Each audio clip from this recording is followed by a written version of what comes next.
जिस लड़के को गंवार समझकर सेल्समैन ने दिखाया बाहर का रास्ता, उसी ने 10 मिनट में खरीद लिया पूरा शोरूम। मालिक रोते हुए पैरों में गिर पड़ा। मई की तपती दोपहर थी। सूरज आग बरस रहा था और सड़क पर का डामर भी पिघलने को तैयार था। इसी चिलचिलाती धूप में शहर के सबसे महंगे इलाके में बने रॉयल मोटर्स के चमचमाते कांच के दरवाजे के सामने एक पुराना स्कूटर आकर रुकता है। उस स्कूटर की आवाज़ में एक अजीब सी थकान थी, ठीक वैसे ही जैसे उसे चलाने वाले लड़के के चेहरे पर। उस लड़के का नाम माधव था। उम्र करीब 25 साल। बदन पर एक साधारण सा सूती कुर्ता जो पसीने से भीगा हुआ था, और पैरों में हवाई चप्पलें जिन पर धूल की एक मोटी परत जमी थी। माधव ने अपने माथे का पसीना पोंछा, स्कूटर को स्टैंड पर लगाया और एक गहरी सांस लेकर शोरूम के उस विशाल कांच के महल की ओर देखा। उसकी आंखों में डर नहीं था, बल्कि एक सपना पूरा होने की चमक थी। जैसे ही माधव ने शोरूम का भारी कांच का दरवाजा धकेला, अंदर की ठंडी हवा ने उसके पसीने को सुखा दिया। अंदर का नज़ारा किसी दूसरी दुनिया जैसा था। संगमरमर का फर्श आईने की तरह चमक रहा था, और वहाँ खड़ी करोड़ों की गाड़ियाँ रोशनी में नहा रही थी। माधव की चप्पलों की चप-चप आवाज़ उस खामोश और आलीशान हॉल में अजीब लग रही थी। रिसेप्शन पर खड़ी लड़की ने उसे ऊपर से नीचे तक देखा और फिर मुंह फेर लिया, जैसे उसने किसी मक्खी को देख लिया हो। माधव धीरे धीरे आगे बढ़ा। उसका दिल जोर से धड़क रहा था, लेकिन इरादे पक्के थे। वह एक लाल रंग की एसयूवी के पास जाकर रुक गया। वह वही गाड़ी थी जिसका सपना उसने पिछले 5 सालों से देखा था। अपने लिए नहीं, अपनी माँ के लिए। माधव ने डरते डरते अपना हाथ बढ़ाया और गाड़ी के बोनट को छूने ही वाला था कि तभी पीछे से एक कड़क और अपमानजनक आवाज गूंजी। ए भाई, हाथ पीछे रख, क्या कर रहा है यहाँ? माधव सिहर गया। उसने मुड़कर देखा। सामने एक सेल्समैन खड़ा था जिसका नाम बैज पर सुरेश लिखा था। सुरेश ने टाई कस रखी थी और बालों में इतना जेल लगाया था कि एक बाल भी अपनी जगह से नहीं हिल सकता था। उसके चेहरे पर घृणा साफ दिखाई दे रही थी। माधव ने विनम्रता से हाथ जोड़े और कहा, नमस्ते सर, मुझे यह गाड़ी देखनी है। मेरी माँ का सपना है कि। सूरज ने उसकी बात को बीच में ही काट दी। वह हंसा, एक ऐसी हंसी जिसमें जहर घुला था। गाड़ी देखनी है? यह गाड़ी पर लगी धूल साफ करनी थी। यह कोई सरकारी बस स्टैंड नहीं है जहाँ चले आए मुंह उठाकर। बाहर बोर्ड नहीं पढ़ा, रॉयल मोटर्स? यहाँ गाड़ियाँ लाखों में नहीं, करोड़ों में बिकती है। तुम्हारी हैसियत इस गाड़ी का टायर खरीदने की भी नहीं लगती। माधव का चेहरा अपमान से लाल हो गया, लेकिन उसने अपना धैर्य नहीं खोया। उसने शांत स्वर में कहा, सर, कपड़ों से इंसान की जेब का वजन पता नहीं लग चलता। मैं ग्राहक हूँ और मुझे उम्मीद है कि आप मुझसे तमीज़ से बात करेंगे। तभी शोरूम के दूसरे कोने से एक जोरदार ठहाका सुनाई दिया। वहाँ एक सोफे पर एक रईस जोड़ा बैठा था, राजीव और उसकी पत्नी मीना। राजीव ने महंगे ब्रांडेड कपड़े पहने थे और हाथ में एक आईफोन घुमा रहा था। राजीव हंसते हुए सुरेश से बोला, अरे सुरेश, क्यों अपना टाइम वेस्ट कर रहे हो? आजकल यह नया ट्रेंड है। यह गरीब लोग यहाँ आते हैं, गाड़ियों के साथ सेल्फी लेते हैं और फिर इंटरनेट पर डालकर खुद को अमीर दिखाते हैं। निकालो इसे बाहर, वरना हमारे जैसे प्रीमियम कस्टमर्स को यहाँ बदबू आने लगेगी। मीना ने भी नाक सिकोड़ते हुए कहा, हाँ प्लीज़ सिक्योरिटी को बुलाओ, मुझे ऐसे लोगों से बहुत एलर्जी है, पता नहीं कहाँ कहाँ से आ जाते हैं। माधव ने एक पल के लिए राजीव की ओर देखा। उसकी आंखों में एक अजीब सी गहराई थी जिसे पढ़ पाना राजीव के बस की बात नहीं थी। माधव ने फिर से सुरेश की ओर देखा और अपनी जेब से एक चेकबुक निकाली। सर, मुझे यह गाड़ी अभी चाहिए। कैश पेमेंट या चेक, जो आप कहें, बस कागजी कार्रवाई शुरू करिए। सुरेश ने चेकबुक देखी और उसे लगा कि यह कोई मजाक है। उसने माधव के हाथ से चेकबुक झपटी और उसे जमीन पर फेंक दिया। चेकबुक फर्श पर बिखर गई। सुरेश चिल्लाया, अरे नाटक बंद कर। कौन से बैंक का जाली चेक लेकर आया है? तेरे जैसे लोग चोरी के पैसों से सपने देखते हैं। अभी के अभी बाहर निकल जा, वरना धक्के मारकर निकालूंगा। माधव झुककर अपनी चेकबुक उठाने लगा। उसका स्वाभिमान आज दांव पर था, लेकिन वह जानता था कि गुस्सा करना कमजोर लोगों का काम है।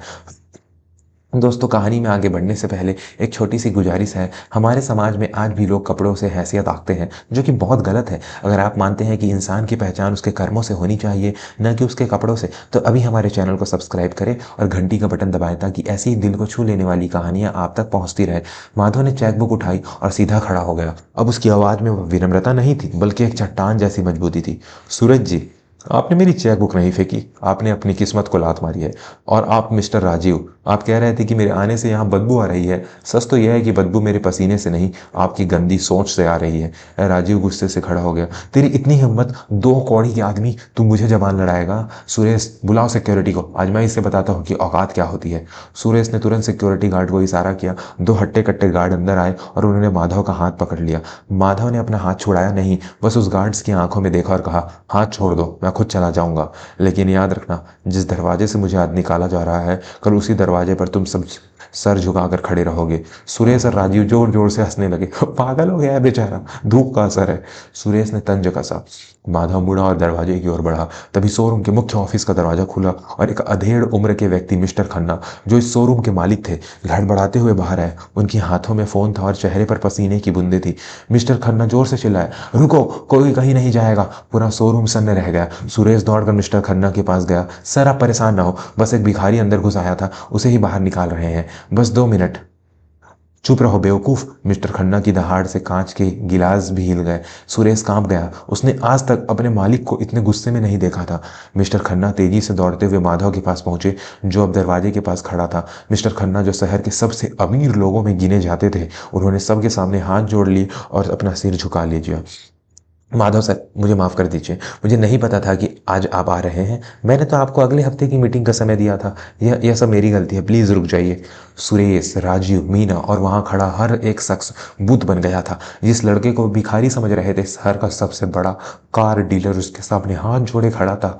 माधव ने शांत भाव से मिस्टर खन्ना की ओर देखा और कहा, खन्ना जी, मैंने सोचा था कि लीज के पेपर साइन करने से पहले अपनी माँ के लिए आपकी दुकान से एक गाड़ी खरीद लूँ। सुना था आपकी सर्विस बहुत अच्छी है, लेकिन यहाँ तो ग्राहक की इज्जत उसके कपड़ों से तौली जाती है। मिस्टर खन्ना का चेहरा शर्म से पीला पड़ गया। वह बूढ़े और सुरेश की ओर ऐसे देखा जैसे उसे कच्चा चबा जाएंगे। सुरेश, क्या तुम्हें पता है ये कौन है? ये माधव सिंह है। जिस जमीन पर यह शोरूम खड़ा है, जिस जमीन पर तुम खड़े होकर अकड़ दिखा रहे हो, वो सारी जमीन इनके खानदान की है।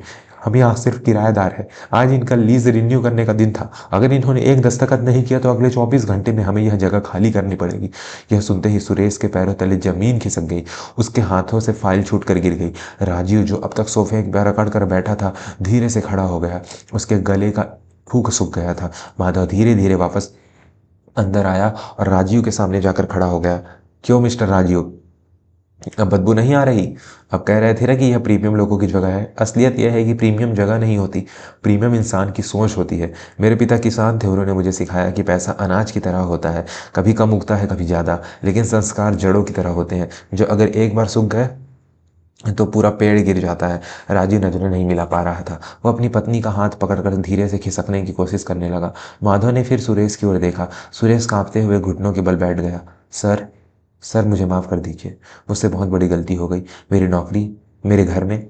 माधव ने उसे बीच में रोका। उठो सुरेश, मैं तुम्हारी नौकरी नहीं लूँगा, क्योंकि अगर मैंने भी अपनी ताकत का इस्तेमाल किसी को कुचलने के लिए किया तो मुझसे और तुम में क्या फ़र्क रह जाएगा। लेकिन एक बात याद रखना, अगली बार जब कोई फटे जूतों में आया तो उसे पानी जरूर पूछना, हो सकता है वो तुम्हारा भविष्य बदलने आया हो। मिस्टर खन्ना ने आगे बढ़कर कहा, सर आप जो गाड़ी पसंद करेंगे वो हमारी तरफ से आपके लिए एक छोटा सा तोहफा होगी। प्लीज़ हमें सेवा का मौका दीजिए। माधव ने मुस्कुराते हुए अपना पुराना बटुआ निकाला। नहीं खन्ना जी, तोहफे कमज़ोर लेते हैं, मेहनती लोग अपनी कमाई से खरीदते हैं। मुझे वही लाल गाड़ी चाहिए और मैं उसकी पूरी कीमत चुकाऊंगा। दोस्तों, क्या आपको लगता है कि माधव ने सुरेश को माफ़ करके सही किया, या उसे सुरेश को नौकरी से निकाल देना चाहिए था? अपनी राय हमें कमेंट में ज़रूर बताएं। और अगर कहानी पसंद आ रही है तो वीडियो को लाइक और सब्सक्राइब करना ना भूलें, यह हमारे लिए बहुत मायने रखता है। माधव ने उसी वक्त गाड़ी का पूरा पेमेंट किया। जब वह कागजात पर साइन कर रहा था तब राजीव, जो दरवाजे पर पहुंच चुका था, वापस आया। उसकी आंखों में शर्मिंदगी थी। माधव जी, राजीव ने धीमी आवाज में कहा, आज आपने मुझे बिना कुछ कहे बहुत बड़ा पाठ पढ़ा दिया। मेरे पास पैसा बहुत है, लेकिन आज महसूस किया कि मैं असल में कितना गरीब हूँ। माफ़ कर दीजिएगा। माधव ने उसके कंधे पर हाथ रखा और कहा, माफ़ी मुझसे नहीं, उस सोच से मांगिए जिसने आपको अंधा बना दिया था। जाइए और कोशिश कीजिए कि अगली बार आपका बटुआ नहीं, आपका दिल बड़ा नजर आए। कुछ ही देर बाद एक नया नज़ारा देखने को मिला। वही माधव जिसे धक्के मारे गए थे, अब एक चमचमाती नई लाल एसयूवी की ड्राइविंग सीट पर बैठा था। पूरा स्टाफ, जिसमें सुरेश भी शामिल था, कतार में खड़ा होकर हाथ जोड़े उसे विदा कर रहा था। मिस्टर खन्ना खुद दरवाजा खोल रहे थे। माधव ने गाड़ी स्टार्ट की। इंजन की आवाज़ में जीत की गूंज थी। उसने शीशे में अपनी पुरानी चप्पलों को देखा और मुस्कुरा दिया। उसने मन ही मन कहा, माँ, आज तेरा बेटा तेरे लिए रानी वाली बग्गी ला रहा है। गाड़ी शोरूम से बाहर निकली और उसी धूल भरी सड़क पर दौड़ पड़ी। पीछे शोरूम में सन्नाटा था, लेकिन वह सन्नाटा बहुत कुछ कह रहा था।